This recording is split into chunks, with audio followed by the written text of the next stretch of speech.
In late January, one of the nest box cameras caught footage of a sparrow attacking a bluebird. First, let me say that the bluebird did escape with her life, but the sparrow attacking wasn't a house sparrow. It was a Eurasian tree sparrow. This was a 2-minute attack, and it was extremely brutal. And the method was similar to how house sparrows attack bluebirds and other cavity birds, where they pin them down and peck and bite. When non-native sparrows, house sparrows and apparently Eurasian sparrows, do this, they peck and peck and peck and bite until the bird being attacked eventually dies. Most native cavity birds aren't equipped to compete with this either. The reason this footage is so important is that for those of us who have Eurasian tree sparrows in our area, it confirms something that we've wondered about for a long time. Hey backyard bird hosts, I hate that this video is not a fun one, but the information is really important, so stick with me. I'm going to talk a little bit about the Eurasian tree sparrow and then explain some of the observations that I've had or heard of when it comes to aggression and impact on native cavity birds. Eurasian tree sparrows were introduced to the St. Louis area in, I believe it was 1870, and their population really didn't expand the same way the house sparrow did. However, you can find some small isolated populations outside of Missouri and outside of St. Louis in different states like Illinois, Iowa, and Indiana. This picture, using the eBird tool, it shows the current year sightings of them. And then this view shows all of 2023 sightings since we have the whole year. They're just these little isolated pockets in different states, nothing like the house sparrows range in North America. Eurasian tree sparrows are smaller than house sparrows, and they can fit even in a hole as small as 1 1/8 inch. And this is so important because the few sources that are out there on Eurasian tree sparrows in North America suggest that they aren't as aggressive as house sparrows. And people hypothesize that due to their smaller size, they wouldn't really take on a bluebird since they're bigger. I even started to think this too, and I really do have a bit less dread when they're in my yard or in the area of a bluebird house. Less dread compared to a house sparrow. They do harass nests and they're bothersome, but they didn't seem as vicious as a house sparrow, or not that I thought in the beginning of managing native cavity birds.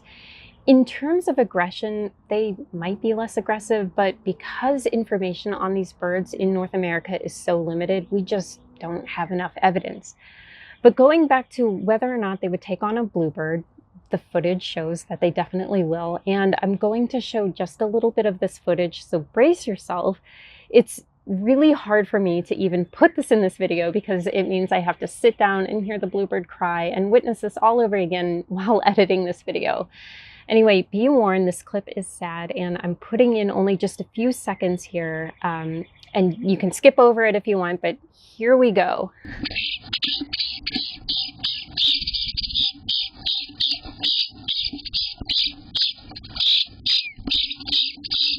If you want to see and share the full attack for educational reasons, I will have a link to it in the description. The full footage is really hard to watch. I couldn't even watch the whole thing while compiling it.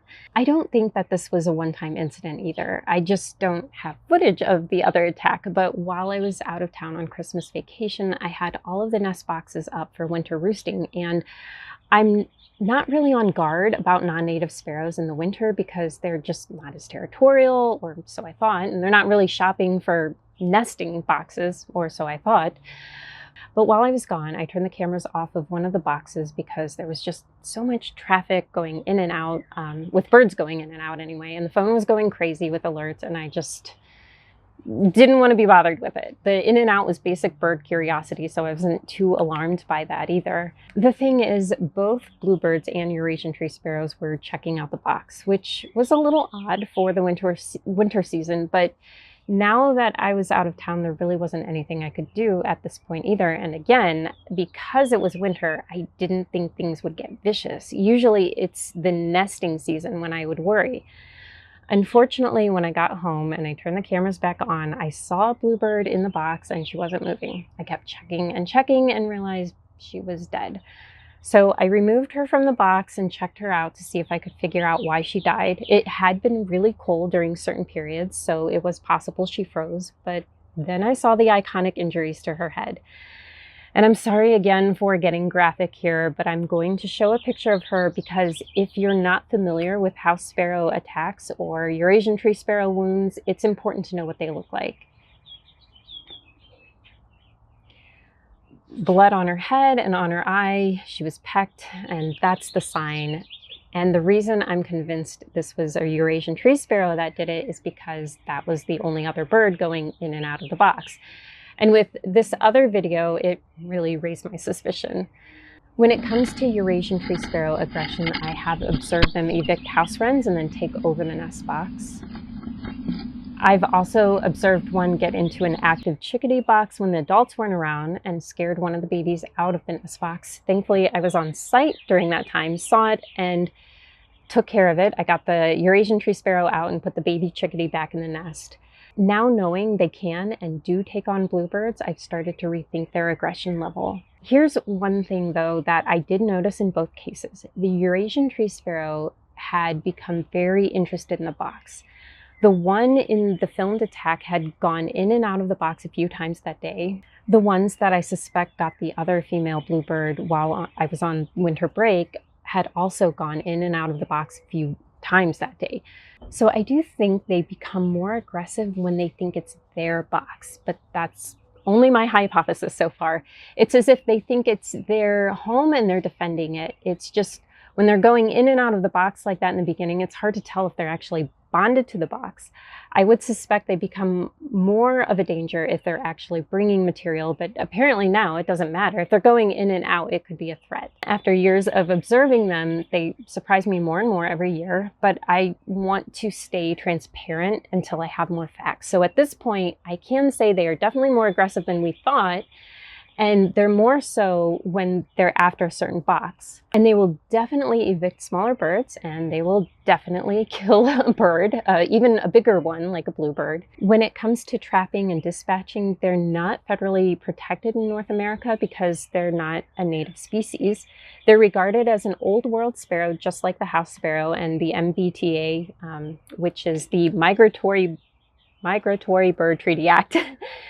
That it doesn't explicitly state them in the documents, but it does say that old world sparrows are not protected. And it has the family too, which the house sparrow and Eurasian tree sparrow belong to the same family. So under the MBTA, they are not protected. However, trapping and euthanizing does depend on state and local ordinances. So I know for a fact that Illinois protects them, but so far that's the only state that I know of that actively protects them. If you're wondering if you have them in your area, I have a video about identification that shows how to tell them apart from house sparrows because they really look really similar. The biggest giveaway is a dot on their cheek and then your location. So if you're in St. Louis, you probably do have them. If you're in the Midwest, you might have them. If you see what appears to be two male house sparrows going in and out of a nest box, those are probably Eurasian tree sparrows because the male and females look the same and then they look like male house sparrows. So if you look close and you see a cheek dot, then that would be a Eurasian tree sparrow. These birds have been observed breeding with house sparrows, and you can figure out a hybrid because it will sometimes have more of a bib on its breast or a bit of a gray on its cap, also the cheek dot though. But in reviewing this video and knowing what's been around, this was not a hybrid that attacked. The footage was also sent to Nest Watch, and they also agreed that this looked like a full-bred Eurasian tree sparrow. So in the end, this video is more of a public service announcement for those of you who have Eurasian tree sparrows in your area or suspect that you do. And now you know that they can get aggressive, and it is important to know this to protect your native birds from potential invaders. Again, sorry that this isn't like a happy informational video, but it's really important for the awareness aspect. And I want to thank you so much for just watching and learning and sticking with it through the whole thing. Hey, just really quick, I want to take a moment and pin this to the video in order to, yes, plug this educational coloring book. I have spent a year working on doing the illustrations, writing up all the information, but this book is all about caring for and hosting bluebirds, and it's pretty comprehensive too. I've set it up so you can color on one page and read about the topic on the other page. And the hope with this is that you could just relax, color, enjoy it, and then engage with the information too. You can find it on Amazon, and I'll also have a link to it in this video's description.